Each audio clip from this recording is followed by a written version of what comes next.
মালদা। ভোটের দিন যতই এগিয়ে আসছে ততই চলছে জোর কদমে ভোট প্রচার। মঙ্গলবার রাতে ভোট প্রচারে বেরিয়ে প্রচারে নজর কাড়লেন মালদার রতুয়া বিধানসভার বিজেপি প্রার্থী অভিষেক সিংঘানিয়া। এদিন তিনি দলীয় নেতাকর্মীদের নিয়ে শামসি এলাকায় ঢাক বাজিয়ে ভোট প্রচারে যান। কর্মী সমর্থকদের সাথে নিয়ে শামসি এলাকার বাসিন্দাদের সাথে পায়ে হেঁটে মিছিল করে ভোটারদের কাছে ভোট প্রার্থনা করেন। এলাকার শাসক দল তথা তৃণমূল সরকার রতুয়ায় বিধায়ক তথা তৃণমূল প্রার্থী সমর মুখার্জিকে এক হাত নিয়ে বলেন, রতুয়া বিধানসভার বিধায়ক থেকে কোনো উন্নয়ন করেন। রতুয়ার বড় সমস্যা নদী ভাঙন ও ফুলহর নদীর ওপর ব্রিজ সহ রতুয়া এলাকায় নেই কোনো বাস স্ট্যান্ড, নেই কোনো কলেজ।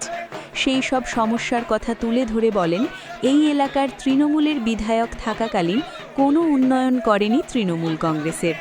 ভোট আসলেই মানুষকে নতুন প্রতিশ্রুতি দেন, কোনো কাজ করেনি বলে অভিযোগ বিজেপি প্রার্থী অভিষেক সিংঘানিয়ার। তাই রতুয়ার মানুষ এবার বিজেপিকেই চাইছে।